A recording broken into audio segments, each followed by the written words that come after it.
मैं आज जो वज़ीर-ए-आज़म, प्राइम मिनिस्टर, प्रधानमंत्री ने अयोध्या में आज जो भूमि पूजन में शिरकत की, उसके बारे में अपनी पार्टी की जानिब से इस पर तबसरा करना चाहता हूं। आपसे मेरी गुजारिश है, आपसे एक सवाल है कि पहले अंग्रेजी में बोलूं या उर्दू में बोलूं। देखिए, मैं शुरू से इस बात को कह रहा था कि वज़ीर-ए-आज़म को, प्रधानमंत्री को आज के इस भूमि पूजन के फंक्शन में शिरकत नहीं करना चाहिए था, नहीं अटेंड करना चाहिए था। और मैं हमेशा से कहता हूं, आज भी कह रहा हूं, इसलिए कि प्रधानमंत्री, वज़ीर-ए-आज़म किसी एक मखसूस या ख़ास मजहब के वो प्रधानमंत्री नहीं है। जो नरेंद्र मोदी की सरकार है, उसका कोई मजहब नहीं है। भारत, इंडिया का कोई मजहब नहीं है। आज प्रधानमंत्री ने, नरेंद्र मोदी ने बहैसियते प्रधानमंत्री आज के भूमि पूजन में शिरकत करके उन्होंने जो ओथ लिया था, उन्होंने उसका वायलेशन किया है। उन्होंने संविधान का जो बेसिक स्ट्रक्चर है, सेकुलरिज्म, उसको वायलेट किया है। और तीसरी बात यह है कि प्रधानमंत्री का आज के उस फंक्शन में जाना, आज का दिन हिंदुत्व की कामयाबी का दिन है और सेकुलरिज्म की शिकस्त का दिन है। आज का दिन जो प्रधानमंत्री बहैसियते प्राइम मिनिस्टर वहां पर गए, उनके जाने की वजह से आज का दिन हिंदुत्व की कामयाबी का दिन है, सेकुलरिज्म की शिकस्त का दिन है। बहैसियते प्रधानमंत्री नरेंद्र मोदी आज भूमि पूजन में जाकर जो उन्होंने वहां पर वो जो चांदी का पत्थर रखा, उन्होंने एक हिंदू राष्ट्र की बुनियाद आज वहां पर डाली है। तो आज का दिन सेकुलरिज्म की शिकस्त का दिन है। आज का दिन जमहूरियत की शिकस्त का दिन है। और आज का दिन याद रखा जाएगा हिंदुत्व की कामयाबी के लिए। आज का दिन याद रखा जाएगा मेजॉरिटेरियनिज्म की कामयाबी के नाम से आज का दिन याद रखा जाएगा। और दूसरी बात यह है कि प्राइम मिनिस्टर ने अपने भाषण में ये कहा, अपनी तकरीर में, अपनी स्पीच में कहा कि देश बड़ा इमोशनल है। यकीनन प्रधानमंत्री नरेंद्र मोदी, असदुद्दीन ओवैसी भी बड़ा इमोशनल है। मैं इसलिए इमोशनल हूं क्योंकि मैं को एग्जिस्टेंस को मानता हूं। मैं इसलिए इमोशनल हूं क्योंकि मैं इक्वालिटी ऑफ सिटीजनशिप को मानता हूं। मैं इसलिए इमोशनल हूं कि 450 साल जिस जगह पर मस्जिद थी, जहां पर मुसलमानों ने नमाजें पढ़ी 22 दिसंबर 1949 तक, मैं इसलिए भी इमोशनल हूं कि आप ही की पार्टी के लोगों ने सुप्रीम कोर्ट को झूठ बोलकर, बीजेपी और संघ परिवार के लोगों ने 6 दिसंबर 1992 को बाबरी मस्जिद को शहीद किया। मैं इसलिए भी इमोशनल हूं प्रधानमंत्री जी, क्योंकि जिस जगह पर आपने भूमि पूजन में हिस्सा लेकर हिंदू राष्ट्र की बुनियाद का आगाज किया, उसके अतराफ, तीनों अतराफ मुसलमानों का कब्रिस्तान था, जहां पर मुसलमान बुजुर्गों की खबरें भी थी। इसलिए भी हम इमोशनल हैं। चौथी बात यह है कि प्रधानमंत्री ने अपने भाषण में यह कहा कि जो मेरे को पीआईबी से उसकी स्पीच पूरी मिली कि ये आज का भूमि पूजन एक सिंबल ऑफ इंडिया है। प्रधानमंत्री जी, आपको आपका मजहब मुबारक, आपको गुलवालकर की आइडियोलॉजी मुबारक, मगर आप देश के प्रधानमंत्री हैं। आपको ये बात समझने की जरूरत है कि देश का सिंबल ना कोई मंदिर हो सकता है, ना कोई मस्जिद हो सकती है। देश का सिंबल ना मस्जिद हो सकती है, ना मंदिर हो सकती है, ना कोई रिलीजियस प्लेस इस देश का सिंबल नहीं हो सकता।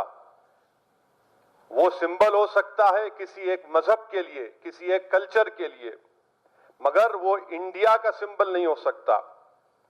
और प्रधानमंत्री ने यह कहकर कि मंदिर इस देश का एक सिंबल है, उन्होंने अपने मजहब को, अपनी आइडियोलॉजी को पूरे कंट्री के ऊपर मुसल्लत किया।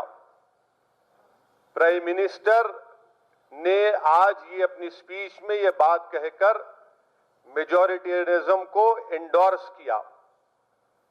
छठी बात यह है कि प्रधानमंत्री ने अपने स्पीच में 15 अगस्त जो हमारे लिए इंडिपेंडेंस डे है, यौम आजादी है, आज 5 अगस्त को प्रधानमंत्री वजीर आजम ने इसको 15 अगस्त से मिला दिया।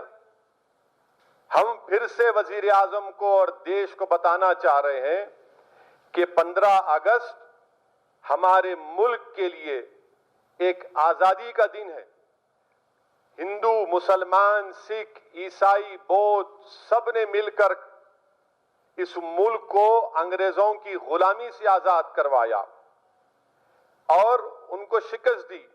क्या प्रधानमंत्री ये कहना चाह रहे हैं कि 15 अगस्त से मिलाकर कि उनके चाहने वाले, उनके मानने वाले, उनको आज आजादी मिली? किसको शिकस्त दी प्रधानमंत्री, आपने बताइए। 15 अगस्त को अगर हम लाल किले पर झंडा, तिरंगा लहराते हैं, बड़ी फख्र के साथ लहराते हैं, तो ये पैगाम देने के लिए कि हमने 200 साल की अंग्रेजों की गुलामी के बाद इस देश को आजाद किया। कैसे प्रधानमंत्री फ्रीडम फाइटर्स को, उनकी कुर्बानियों की आज तौहीन की कि आज के दिन को उन्होंने 15 अगस्त से मिला दिया। और कैसे एक टेंपल का मूवमेंट एक मुल्क के बराबर हो सकता है? How can a temple movement be equated to a country? और आखिरी बात यह है, बल्कि लास्ट 2 बात, कि आज के इस फंक्शन में मैंने कहा कि ये हिंदू राष्ट्र और हिंदुत्व की कामयाबी का दिन इसलिए भी है, आरएसएस के चीफ वहां पर क्या कर रहे थे और आरएसएस के चीफ का वहां पर मौजूद रहना और उनका तकरीर में यह कहना कि आज का दिन एक न्यू इंडिया बनाया जा रहा है। कौन सा न्यू इंडिया बनाने की बात कर रहे मोहन भगवत? कौन सा न्यू इंडिया बनाने की बात कर रहे? वो न्यू इंडिया बनाने की बात कर रहे जो हिंदू राष्ट्र होगा, जहां पर माइनॉरिटीज को, खास तौर से मुसलमानों को सेकंड क्लास सिटीजन बनाया जाएगा और मुसलमानों की जिंदगी और मौत का फैसला अक्सरियती तबके के गुडविल पर होगा। यह मोहन भगवत का पैगाम है। और आखिरी बात यह है कि आज का दिन इन सेकुलर, नाम निहाद सेकुलर पार्टीज के लिए भी, उनके लिए, उनके तमाम secular, so called secular parties और खास तौर से कांग्रेस पार्टी, इन्होंने एक आइडेंटिकल एक बयान दिया। क्या दिया? कि ये आज का दिन एक सिंबल ऑफ ब्रदरहुड है, सिंबल ऑफ ब्रदरहुड है। मैं इन तमाम सेकुलर पार्टीज से, जो अपने आप को सेकुलर कहते हैं, और मैं तो कम्युनल मैं हूं, पूरे भारत में अगर कोई कम्युनल है तो हम ही है, इसका मैं इकरार भी करता हूं। मैं इन तमाम सेकुलर पार्टीज से, कांग्रेस पार्टी से पूछना चाहता हूं कि आज का दिन कैसे ब्रदरहुड का सिंबल होगा, बताइए। जबकि ये राम मंदिर का मूवमेंट, हजारों की तादाद में भारत के सिटीजन्स की मौत हुई कम्युनल राइट्स में, ये मूवमेंट एक मस्जिद को शहीद कर दिया गया मूवमेंट में, फिर वहां पर मेकशिफ्ट टेंपल बना दिया गया। कि इसको ब्रदरहुड कहते हैं आप? और क्या गुडविल, ब्रदरहुड उसी वक्त पैदा होगा जब इंसाफ होगा? जब इंसाफ नहीं होगा तो गुडविल, ब्रदरहुड कहां पैदा होगा? और मुझे तो आप अनइक्वल बना दिए मुसलमानों को, तो अनइक्वल कैसा ब्रदर होगा आपका, बताइए। ये 7 अहम पॉइंट्स मुझे आप तक बताना था। अगर आपके कोई सवालात हैं तो मैं सवालात का जवाब दे देता हूं, या फिर इसको अंग्रेजी में बोल देता हूं। मैं अंग्रेजी में बोल देता हूं क्योंकि यहां पर हमारे अंग्रेजी मीडिया के भी लोग हैं, और नहीं बोले तो बोलते फिर हमारे को अंग्रेजी नहीं आई, अंग्रेजी में बोल देता हूं मैं। Today the prime minister, by attending the Bhumi Pujan, which I have been objecting to his attendance as the Prime Minister of India, but he went ahead. The Prime Minister of India going over there and attending this Bhumi Pujan today is a victory of Hindutva over secularism. Today is a victory of majoritarianism over liberty and equality. By attending the Prime Minister, he has not laid the foundations of a mandir only, but he has also laid the foundations of a Hindu Rashtra, of making this country a theological country which goes against the basic structure of the Constitution. Secondly, the Prime Minister today said that he is very emotional.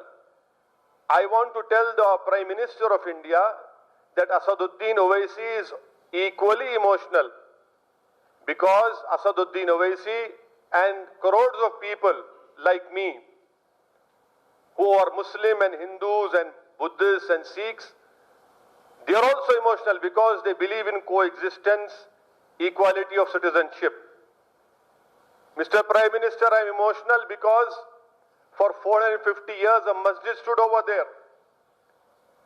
I am emotional, Mr. Narendra Modi, because it was your party, your ideological organizations like VHP, RSS and Bajrang Dal, and the so-called secular parties demolished a masjid on 6 December 1992, despite giving an assurance to the Supreme Court that on 6 December Babri Masjid will not be touched.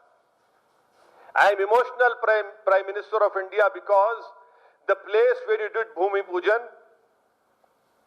there was a Muslim Qabristan, which Muslim graves over there, where Muslims are buried over there. I am emotional, Prime Minister, because you have completely discarded your constitutional duty of upholding the basic structure of the Constitution. I am emotional, Prime Minister of India, because you have violated your oath that you will uphold the Constitution, you will not differ between people of different religions. I am emotional, Mr. Prime Minister, because by attending as a Prime Minister of this great nation, you have sent a message to the whole country that your faith and your religion hold primacy over my religion, or people who don't believe in any God. That is why I am also emotional, Mr. Prime Minister. The Prime Minister in his speech said that the Prime Minister talked about, in his speech about, he equated today's day with 15th of August. How can the Prime Minister of India equate today's day with 15th of August? What is his message to the whole country? How can the Prime Minister say this?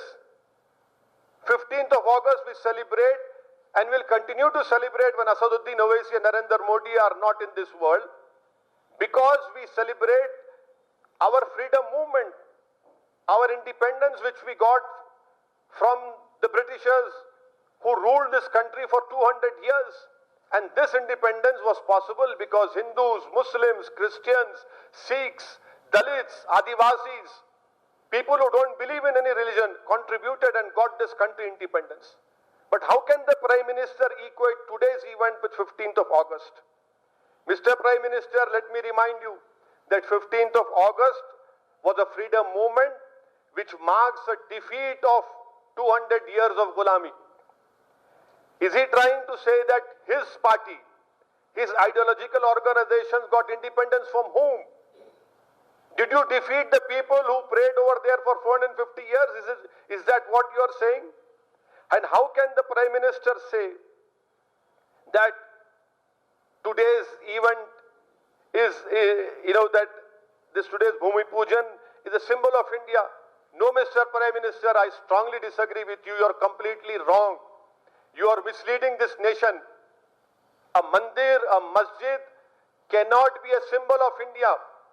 It can be a symbol of one religion, but it cannot be a symbol of India. Mr. Prime Minister, the symbol of India is the secular ethos. The symbol of India is brotherhood between different religions, which you have completely forgotten and you're trying to weaken it.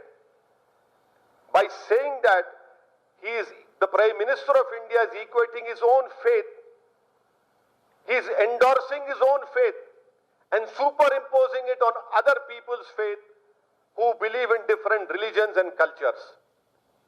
Another important point which I want to bring to your notice, that in today's function, the RSS chief was there. The RSS chief, by being present over there, corroborates what I have said, that today was the foundation laying of also Hindu Rashtra. And the RSS chief in his speech said that he talked about New India. Yes, Mr. Mohan Bhagwat, we know when you talk about New India, you are against the secular ethos of this country. You want to make this country Hindu Rashtra because today you have started that process. Mr. Mohan Bhagwat, by talking about New India, he has clearly said that in future, Muslims and minorities and Dalits would be second-class citizens of this country. Their life and death will be decided by the goodwill of the majority community. And the last point, there is a shameless silence of all these so-called secular parties, and some so-called secular parties have made identical statements wherein they talk about brotherhood. I want to know from these secular parties, including Congress party, that how can today's event be a symbol of brotherhood? Please tell us, isn't it a fact that this whole Ram Mandir Babri Masjid led to communal riots, led to killing of thousands of Indians, which included Hindus and Muslims as well? How can there be a goodwill and brotherhood without justice? Please tell us. I am asking these secular parties, including Congress party, how can there be brotherhood without justice? How can unequal be brothers? I am an unequal over here. So that is why this is my response on today's Prime Minister attending today's event. If you have any question, please ask me.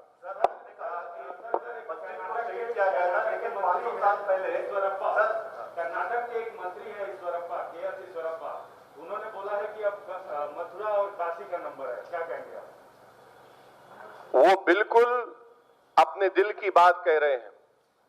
आपको याद होगा प्रमोद साहब, जब 2019 में बाबरी मस्जिद राम मंदिर का फैसला आया था, आप वीडियो निकाल कर देख लो, मैंने कहा था कि काशी और मथुरा की बात शुरू होगी, क्योंकि आरएसएस ये कहती है कि 50,000 मस्जिद ऐसी हैं जो पहले मंदिर थी। यकीनन होगा ये शुरू करेंगे, इसको आस्था का मसला बना देंगे, पूरे मुल्क में एजिटेशन शुरू करेंगे, फिर कोई रथ यात्रा लेकर निकलेगा, फिर कोई व्हाट्सएप पे शुरू कर देगा, सोशल मीडिया पे शुरू कर देगा ये तहरीक को, इसको आस्था का मसला बनाएंगे, कम्युनल राइट्स होंगे, फिर कोई जाकर उसको शहीद कर देगा काशी और मथुरा को, फिर कोर्ट को जाएगा और हो सकता है कि कोर्ट इस तरह का फैसला दे दे, क्योंकि आस्था का मामला है। जब आस्था की बात आ जाती तो सब खत्म हो सकता है। बिल्कुल वो सही करेंगे लोग। इसीलिए सुप्रीम कोर्ट में राम जन्मभूमि बाबरी मस्जिद के जजमेंट में सुप्रीम कोर्ट ने कहा है कि 1991 का प्लेसेस ऑफ वर्शिप एक्ट, उन्होंने उसको बेसिक स्ट्रक्चर से जोड़ दिया, मगर नरेंद्र मोदी को कौन रोक सकता है? उनके पास 300 से ज्यादा एमपी हैं, ये सेकुलर पार्टीज आस्था के नाम पर टाई हो जाएंगे। वो बिल लाएंगे लोकसभा में और places of religious worship act को रिपेल कर देंगे, या फिर उसमें ये कह देंगे कि नहीं नहीं नहीं, सिर्फ काशी और मथुरा छोड़ के सब आप रख लीजिए।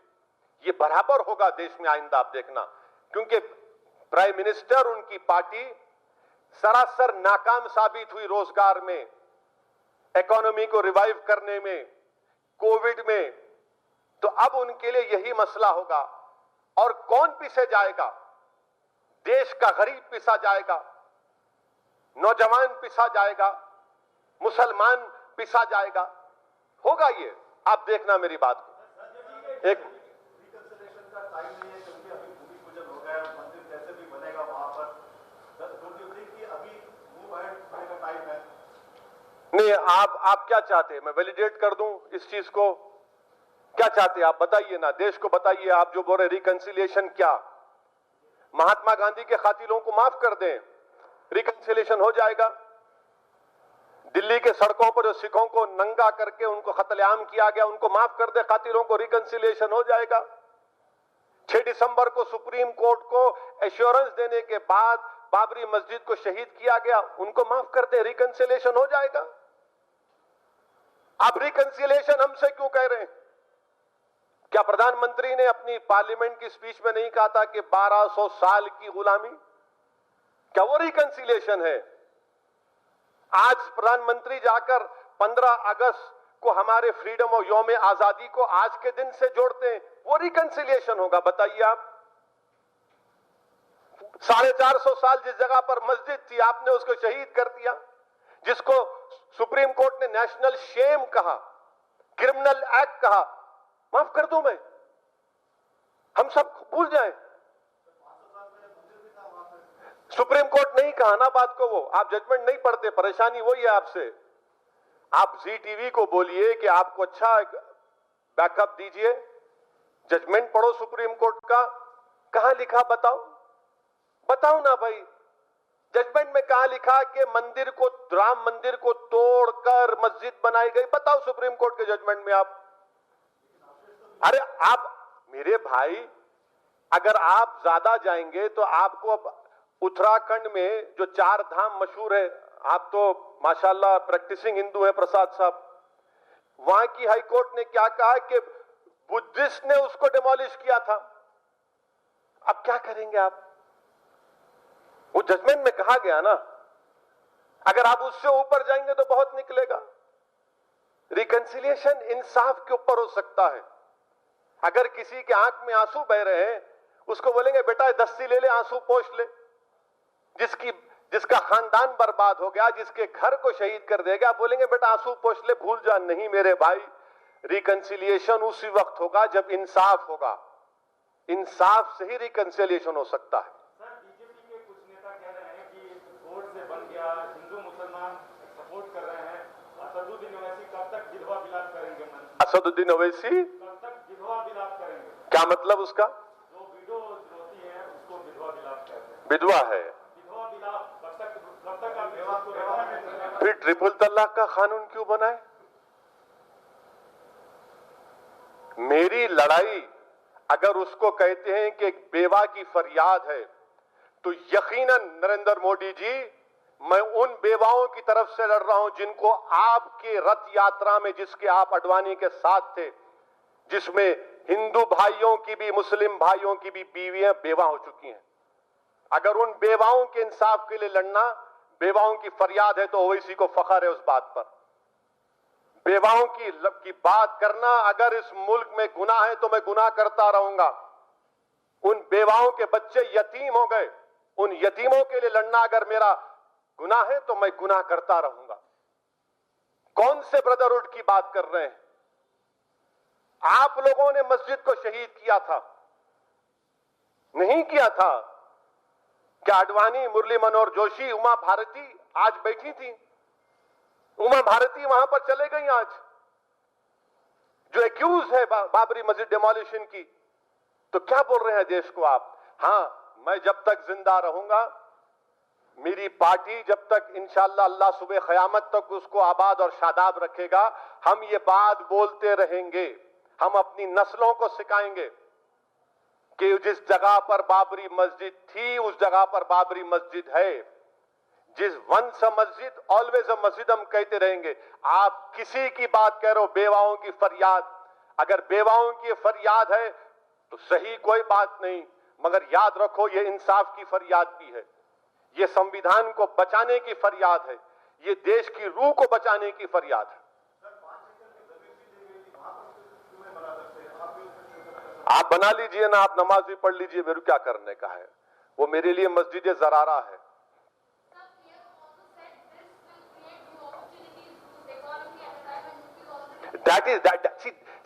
That is his economic genius, that he believes that making a mandir will lead to economic revival, will bring back the lost GDP. It is minus now.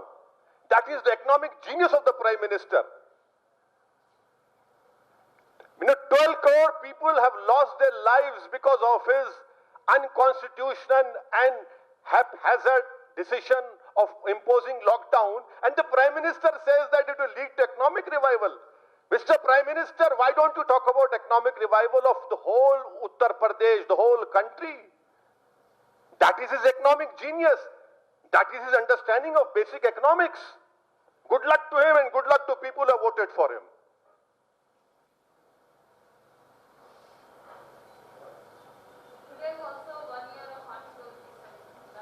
Yes, I have said it in the parliament that revocation of 370 from erstwhile state of Jammu Kashmir is a constitutional breach.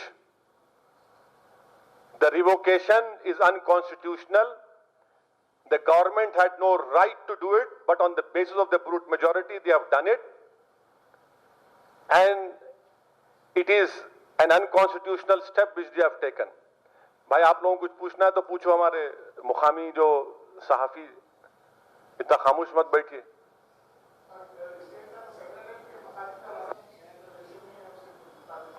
बिल्कुल है, मैं अभी जो बोला ना मेरे भाई, एक मस्जिद को 1992 में शहीद किया गया तो हम नहीं भूले। सेक्रेटेरिएट की मस्जिद के ऊपर यकीनन मैंने बयान दिया और मेरा वीडियो भी है, और मैं आज फिर आपके सवाल के जवाब में कह रहा हूं कि हम तेलंगाना के चीफ मिनिस्टर से इस बात का मुतालबा किए हैं, कर रहे हैं और करते रहेंगे कि उसी जगह पर सेक्रेटेरिएट की मसाजिद को दोबारा तामीर किया जाए। हम चीफ मिनिस्टर से मुलाकात करेंगे, उनसे बात करेंगे और उनसे यही चीज को हम उनके सामने दोहराएंगे जो दोहराई जा चुकी है। चीफ मिनिस्टर का बयान आया कि उन्होंने रिग्रेट का इजहार किया, वो वक्ती और सही बात थी, मगर अब हम चीफ मिनिस्टर से इस बात का मुतालबा कर रहे हैं और किए भी हैं कि आपकी हुकूमत का काम यह है कि दोबारा उसी जगह पर उस मस्जिद की तामीर का काम फौरन शुरू होना चाहिए, और आप हमारे को एक टाइम बता दीजिए। ये ना सिर्फ मेरा बल्कि तमाम लोगों का एक मुश्तरका बयान इसमें दिया जा चुका है।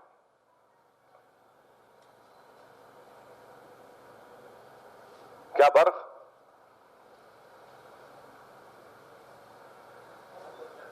नहीं पूछते? हाँ,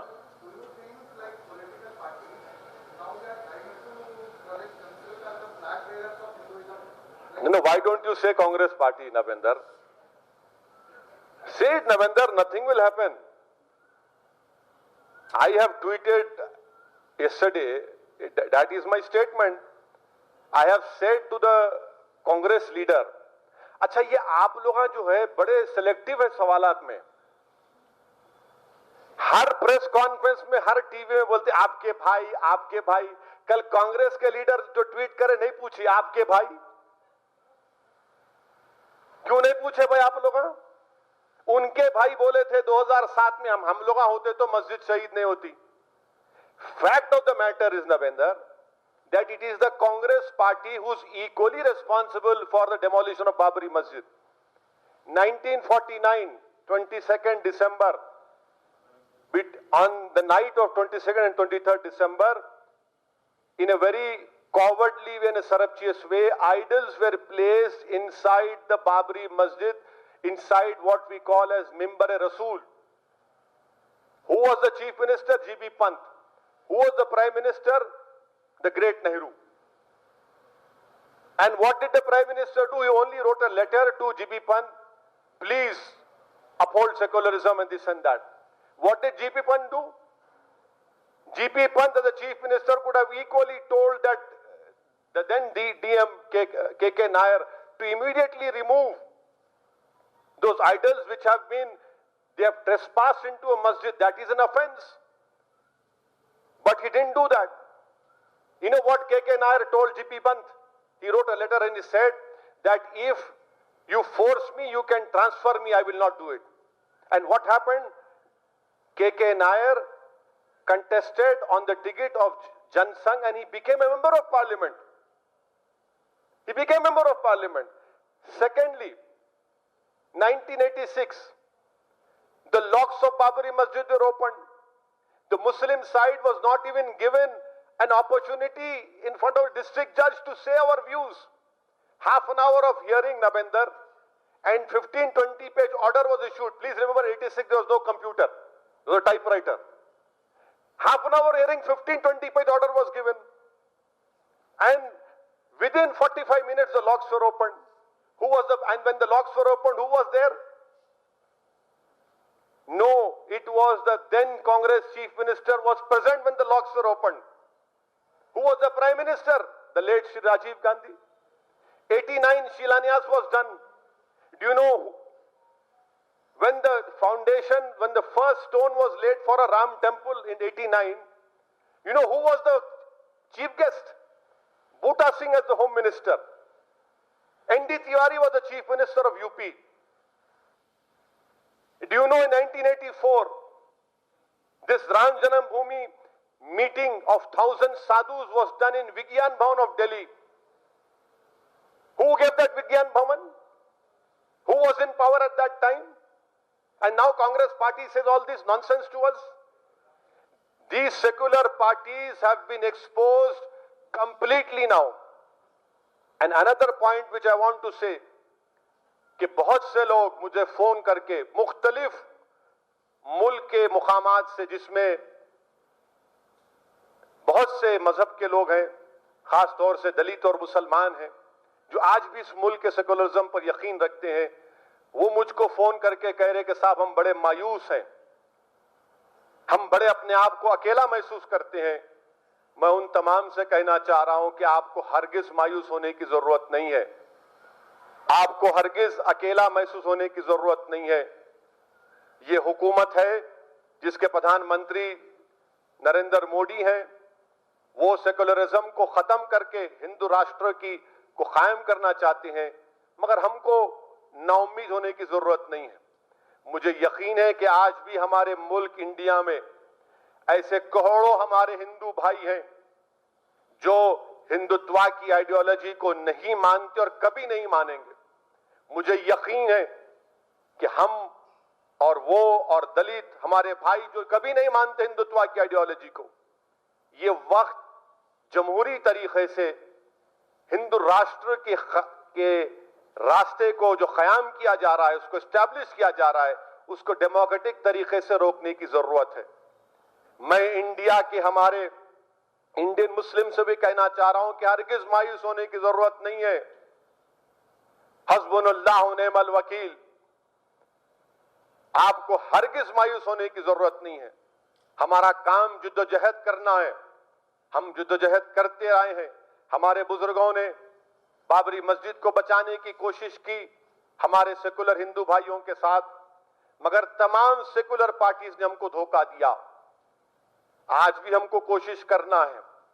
मैं आपसे यह कहना चाह रहा हूं कि इंसानियत की तारीख गवाह है कि जब कभी भी नमरूद आया, जब कभी भी फिरौन आया और जब कभी भी यजीद आया, तो अल्लाह ने हुसैन को पैदा किया, अल्लाह ने मूसा को पैदा किया, अल्लाह ने इब्राहिम को पैदा किया।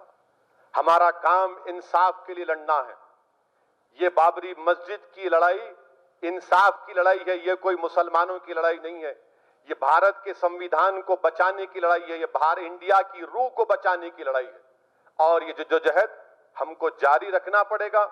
और ये एक्सपोज हो चुके हैं, देखिए इन्हीं सेकुलर नाम या सेकुलर पार्टीज की वजह से आज मुसलमानों में इस तरह की एक एप्रीहेंशन, इस तरह की सोच पैदा हो रही है। मगर मैं उन तमाम भारत के, इंडिया के हमवतनों से कहना चाह रहा हूं कि हमको मायूस होने की जरूरत नहीं है। आप अपने आप को अकेला हरगिज महसूस मत करिए, बल्कि हिम्मत और हौसले के साथ हमको जद्दोजहद करना है। आज ये खत्म नहीं होगा, ये जद्दोजहद जारी रहेगी। जैसा कि मैंने कहा कि बाबरी मस्जिद है और इंशाअल्लाह ताला सुबह क़यामत तक मस्जिद रहेगी। हाँ, नमरूद और फिरौन और यजीद वो लोग हैं जो इख्तिदार की कुर्सियों पर बैठकर ये समझते हैं कि वो खुदा हैं, जो इख्तिदार की कुर्सियों पर बैठकर ये समझते हैं कि वो जो बोले सच है और जो उनके खिलाफ बोले उसको दबा दो, उसको कुचल दो, उस पर जुल्म कर दो, उसके वजूद को मिटा दो। तो अगर कोई ये कर रहा है तो आप जानते हैं कि ये कुदरत हर चीज को बर्दाश्त कर सकती है, मगर कुदरत किसी के गुरूर और तकब्बुर को बर्दाश्त नहीं कर सकती। और अगर कोई ऐसा कर रहा है तो आप भी देखेंगे। इसीलिए मैंने मिसाल दी कि अगर फिरौन है तो मूसा है, अगर यजीद है तो हुसैन है, और हम हुसैन के चाहने वाले और मानने वाले हैं। इंशाअल्लाह ताला हमको यकीन है कि हम जमहूरी तरीके से इस मुल्क में कॉन्स्टिट्यूशन में जो हमको राइट्स दिए गए उसको हासिल करेंगे, उसके लिए कोशिश करेंगे। मगर मैं उन तमाम सेकुलर जहन रखने वाले तमाम लोगों से अपील कर रहा हूं, चाहे वह हिंदू हो, मुसलमान हो, दलित हो, आदिवासी हो, सिख हो, जरा आप इंट्रोस्पेक्शन कर लीजिए कि जिन पार्टियों को आपने वोट दिया था वो इस मुल्क को किस दहाने पर लाकर खड़ा कर दिए। देखिए सेकुलरिज्म के नाम पर किस किस ने आपको दगा, किस किस ने आपको अच्छे दिन के नाम पर मुल्क में बेरोजगारी हर नौजवान का मुकद्दर बना दिया। मेरी आपसे गुजारिश है कि आप इस पर सोचिए। यकीनन आप मुझसे नफरत करेंगे, करते रहिए, मुझे उसकी परवाह नहीं है, क्योंकि एक असदुद्दीन ओवैसी इस मुल्क के लिए एक जर्रे के बराबर भी नहीं है। मगर मुल्क बड़ा है, मुल्क किस राह पे जा रहा है आप देखिए।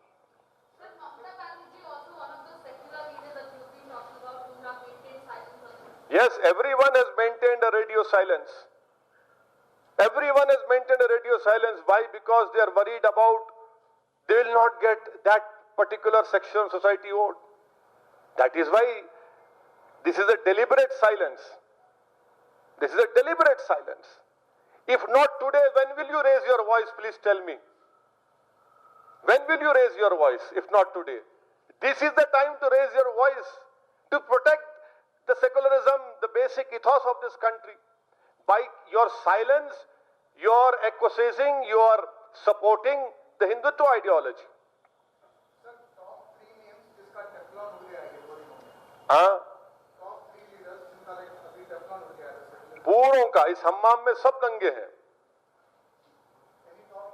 नहीं, इस हम्माम में सब नंगे हैं। आप 3 कई को बोल रहे हैं, मैं तो पूरों को बोल रहा हूं, सबका उड़ गया। टेफ्लॉन तो बहुत ही सॉफ्ट वर्ड बोल रहे हैं, मैं तो बोल रहा हूं इस हम्माम में सब नंगे हैं। और इंग्लिश की कहावत है ना, the emperor has no clothes.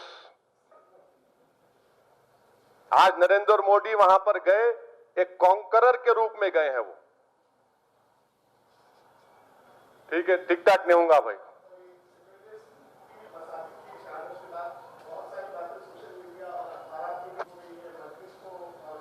देखिए ऐसा है ना मेरे भाई, देखिए मेरे भाई, सुनिए मेरी बात को आप। जब CAA, NPR, NRC का चल रहा था, आप यही बात करें, मजलिस के बारे में करे थे ना, आप यहीं पे करे थे।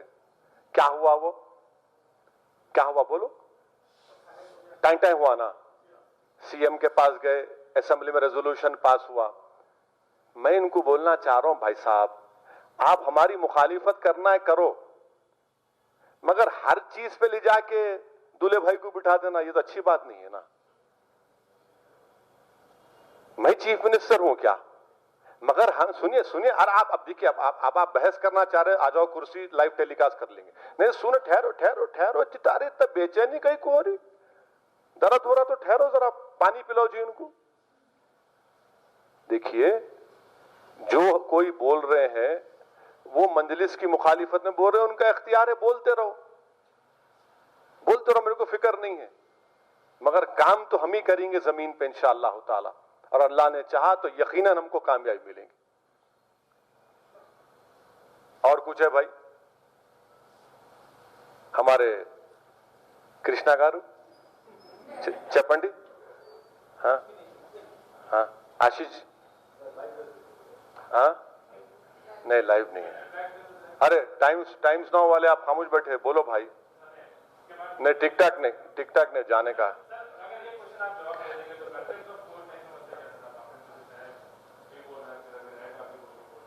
नहीं, कंटेम्प्ट ऑफ कोर्ट अच्छा करे आप बात करके। I am really thankful to, मैं भूल गया। देखो, आप लोग सवाल करें तो दिमाग में आती बात। बाबरी मस्जिद का जो डेमोलिशन हुआ ना, यही संघ परिवार जाकर सुप्रीम कोर्ट से परमिशन लिए थे, और सुप्रीम कोर्ट उनको परमिशन दिया। अगर परमिशन नहीं देता सुप्रीम कोर्ट तो शायद 6 दिसंबर को शहीद नहीं होते। वो कंटेम्प्ट पिटीशन अब तक हियर नहीं हुआ मेरे भाई। आप बिलीव कर सकते हैं कि सुप्रीम कोर्ट में कंटेम्प्ट पिटीशन अभी पेंडिंग है बाबरी मस्जिद के डेमोलिशन का। That is not yet heard. I pray and hope that the Honorable Supreme Court will hear this contempt petition also.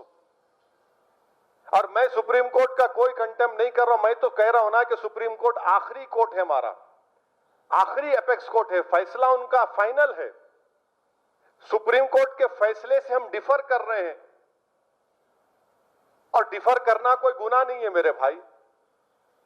इसीलिए जस्टिस जे एस वर्मा ने, जो सुप्रीम कोर्ट के बहुत बड़े लीगल लुमिनरी थे, जस्टिस जे एस वर्मा ने क्या कहा? Supreme court is supreme but not infallible. J S Verma ने बात कही थी वो, मैं कोई नहीं कह रहा हूं, मैं तो आपको ये फैक्ट्स बता रहा हूं, फैक्ट्स बता रहा हूं। हाँ बिल्कुल बिल्कुल, हाँ, नो प्रसाद साहब, supreme court decision is final. Who is saying it's not final? Because J.S. Verma said it. And who is J.S. Verma, who knows more law than you, who happens to be Chief Justice? And you know J.S. Verma also. हो गया sir? कोई टिक टाक ना sir, please excuse me, thank you.